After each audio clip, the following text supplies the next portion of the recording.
Hello everyone, ngayon gusto kong pag-usapan ng trade policies ng Malta, lalo na kung mas nakatuon ba sila sa free trade o protectionism, pati na rin ang kanilang mga exports, imports at pangunahing trading partners. Una sa lahat, mas makita natin na ang Malta ay nag-shift patungo sa free trade o sa mga nakarang taon matapos ang ilang panahon ng protectionist policies para suportahan ang mga local na industriya.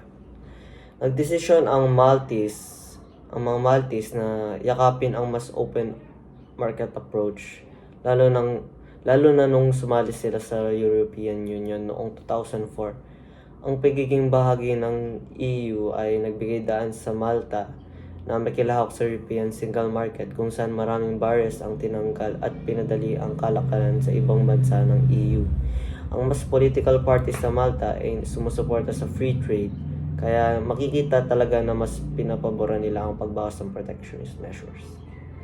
Ngayon, pag-usapan naman natin ang trade statistics ng Malta. Ang bansa ay nag-export na humigit kumukulang na 3 billion euros na sa halaga ng goods bawat taon.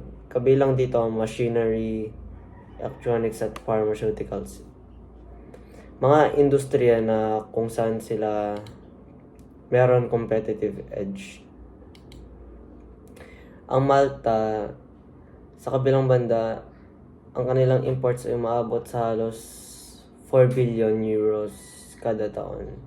Karamihan sa mga imported goods ay machinery, fuels, at food products.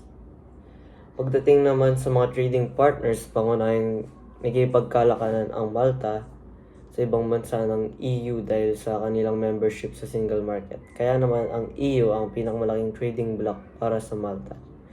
Bukod dito, ang United States ay isa pang mahalagang partner kung saan ang trade value ay nasa humigit kumukulang na 300 million euros sa bawat taon.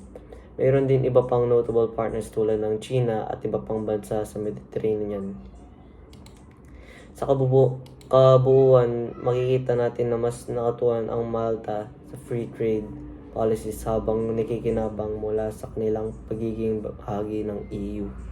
Ang kanilang export at import activities ay nagpapakita ng openness na ito, kasama na ang mga pangunahing trading partners nila sa Europe at iba pa. Ang estratehikong approach na ito ay tumutulong sa Malta na mapalago at mapanatili ang kanilang ekonomiya sa isang increasingly interconnected global market. Salamat!